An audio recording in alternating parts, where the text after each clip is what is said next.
জাহিলিয়াতের অন্ধকার সময়ে যে অপরাধগুলো সবচেয়ে বেশি দেখা যেত তার মধ্যে ছিল আল্লাহ তাআলার সাথে শরিক করা, শতরবের ইবাদত করা। তার পাশাপাশি ছিল নারীদের প্রতি ঘৃণ্য চিন্তা পোষণ করা। নারীদের সমাজের বোঝা মনে করা হতো, তাদেরকে পিতার ওয়ারিস মনে করা হতো না এবং পিতার সম্পদ থেকে তাদেরকে বঞ্চিত করা হতো। ১৫০০ বছর পূর্বে এই অন্ধকার দূর করতে ইসলামের মহান বিধান দিয়ে আল্লাহ সুবহানাহু ওয়া তাআলা পৃথিবীতে আলোকিত করার জন্য আল্লাহ সুবহানাহু ওয়া তাআলা বিশ্বনবী মুহাম্মদ সাল্লাল্লাহু আলাইহি সাল্লামকে প্রেরণ করেন এবং তাহার মাধ্যমে গুমরাহিকে মিটিয়ে দিয়ে ইসলামের আলো ফিরিয়ে দেন। ফিরিয়ে দেওয়া হয় ইয়াতিমের হক, ফিরিয়ে দেওয়া হয় নারীর পূর্ণ অধিকার। অথচ আজকে ১৫০০ বছর পরেও আমরা দেখতে পাই সেই জাহিলিয়াতের অন্ধকার থেকে আমরা কিভাবে বেরিয়ে আসতে পারিনি। এখনও সমাজে রন্ধে রন্ধে মিশে আছে হিন্দুয়ানি আর শিরকি সংস্কৃতি। আল্লাহর পরিবর্তে শত মাবুদের ইবাদত করা হচ্ছে। আল্লাহর হুকুমের সামনে মানুষের তৈরি পদ্ধতি দিয়ে আল্লাহর হুকুমকে বাতিল করা হচ্ছে। নাউযু বিল্লাহি মিন যালিক। এখনও সমাজে ছোট বড় ভেদাভেদ বিদ্যমান। এখনও সমাজে রয়েছে অবহেলিত নারী জাতি।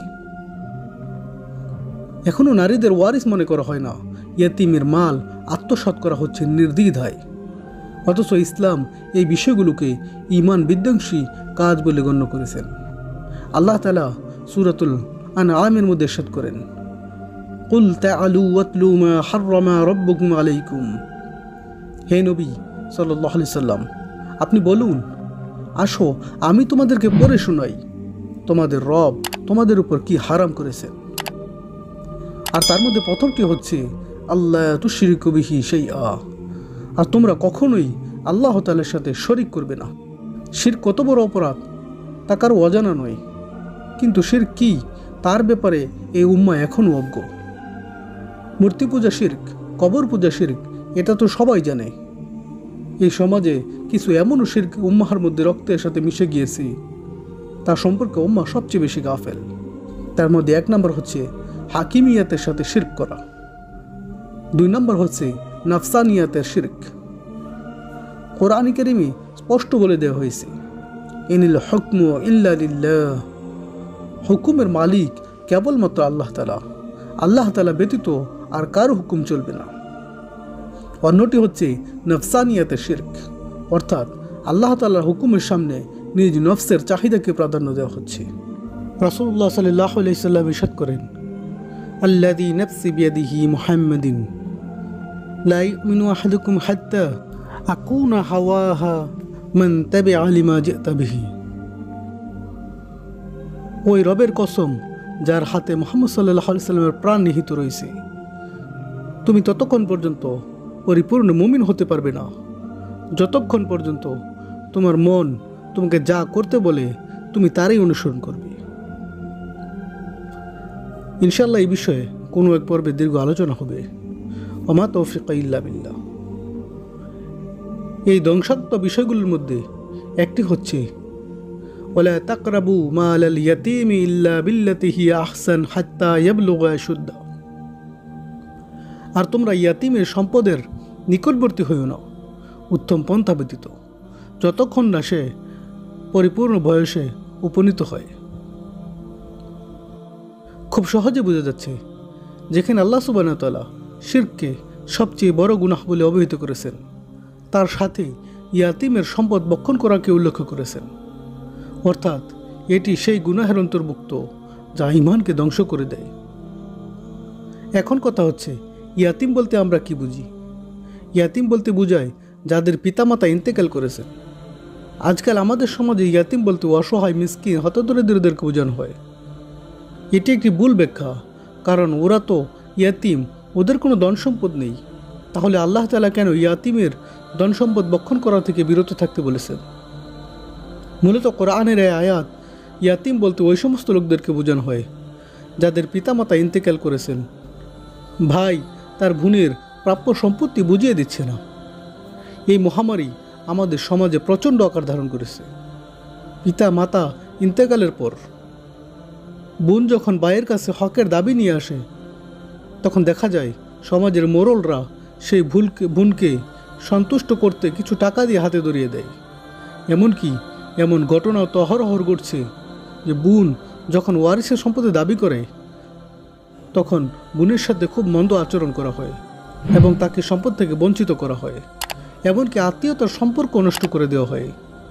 নবী করিম সাল্লাল্লাহু আলাইহি সাল্লাম ইরশাদ করেন, ইয়াগতানিবু সাবআ মুবিকাত, তোমরা 7টি ধ্বংসাত্মক বিষয় থেকে বেঁচে থাকো, কারণ এই 7টি বিষয় তোমার ঈমান ও নেক আমলকে ধ্বংস করে দিবে। এই হাদিসে নবী করিম সাল্লাল্লাহু আলাইহি সাল্লাম 7টি বিষয়ের মধ্যে সর্বপ্রথম যেটা বলেছেন তা হচ্ছে আশরাক বিল্লাহ, আল্লাহ তাআলার সাথে শরীক করা, এবং 4th নম্বরে ইরশাদ করেন আকুল মাল আল ইয়াতীম, আর তোমরা ইয়াতীমের মাল ভক্ষণ করবে না। হাদিসটি সহিহ তিরমিজিতে বর্ণিত হয়েছে। এখানে ঈমান বিধ্বংসী বিষয়গুলোর মধ্যে শিরক ও ইয়াতীমের সম্পদ অন্যায়ভাবে ভক্ষণ করাকে উল্লেখ করা হয়েছে। আর আত্মীয়তার সম্পর্ক ছিন্নকারী কত বড় গুনাহ, কত বড় জঘন্য অপরাধ, তার ব্যাপারে রাসূল সাল্লাল্লাহু আলাইহি ওয়াসাল্লাম ইরশাদ করেন, লা ইয়াদখুলুল জান্নাহ কাতিউর রাহিম, আত্মীয়তার সম্পর্ক ছিন্নকারী ব্যক্তি কখনোই জান্নাতে প্রবেশ করতে পারবে না। শুধু অথচ আমাদের সমাজে এই গুনাহগুলো অহরহ দেখা যাচ্ছে।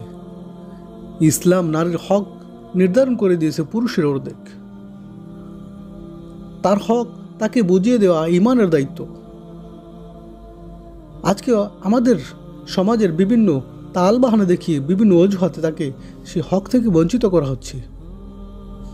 এটা কত বড় জুলুম আর কত বড় অপরাধ। যদি তারা আল্লাহ তাআলার আযাব সম্পর্কে জানতো, আল্লাহ তাআলার ভয় তাদের দিলের মধ্যে সামান্য পরিমাণ থাকতো, অবশ্যই তারা এমনটি করতে সাহস পেত না। যে গুনাহকে আল্লাহ তাআলা শিরকের সাথে সম্পর্ক করেছেন, শিরককে সবচেয়ে বড় গুনাহ বলেছেন, তার সাথে ইয়াতীমের মাল ভক্ষণ করাকে অন্যায়ভাবে সেটাকেও বড় গুনাহ বলে আখ্যায়িত করেছেন। অথচ নির্দ্বিধায় আমরা প্রতিনিয়ত এই গুনাহকে বাস্তবায়ন করছি, কিন্তু এগুলো সম্পর্কে আমাদের সমাজে খুব একটা আলোচনা হয় না। তাই আমাদের কাছে এগুলো অজানাই রয়ে গেছে, এমনকি এটা মহামারী আকার ধারণ করেছে। প্রিয় সুধী, সর্বশেষ আপনাদের সামনে সূরাতুন নিসার 2টি গুরুত্বপূর্ণ আয়াত তুলে ধরব, যেখানে আল্লাহ সুবহানাহু ওয়া তাআলা এতিমদের মাল ভক্ষণ করাকারীদের সম্পর্কে হুঁশিয়ারি করেছেন। সূরাতুন নিসা 2 নম্বর আয়াতে আল্লাহ তাআলা ইরশাদ করেন, ওয়াআতুল ইয়াতামা আমওয়ালুহুম ওয়ালা তাতাবাদদালুল খাবিথা বিত-তাইয়্যিব ওয়ালা তা'কুলু আমওয়ালুহুম ইলা আমওয়ালিকুম ইন্নাহু কানা খুবান কাবীরা। আর তোমরা ইয়াতিমদের তাদের ধন সম্পদ ফিরিয়ে দাও এবং তোমরা অপবিত্র বস্তুকে পবিত্র বস্তু দ্বারা পরিবর্তন করো না এবং তাদের ধন সম্পদকে তোমাদের ধন সম্পদের সাথে মিশিয়ে খেয়ে ফেলো না। নিশ্চয়ই আল্লাহ তা বড় পাপ বলে ঘোষণা করেছে। সূরাতুন নিসা 10 নম্বর আয়াতে আল্লাহ তাআলা ইরশাদ করেন, ইন্নাল্লাযীনা ইয়াকুলুনা আমওয়ালাল ইয়াতামা যুলমান ইন্নামা ইয়াকুলুনা ফি বুতুনিহিম নারা ওয়া সায়াসলাউনা সাঈরা। নিশ্চয়ই যারা ইয়াতিমদের ধন সম্পদ অন্যায়ভাবে ভক্ষণ করে তারা তো তাদের পেটে আগুন দ্বারা পূর্ণ করেছে, আর অচিরেই তারা প্রজ্বলিত আগুনে প্রবেশ করবে।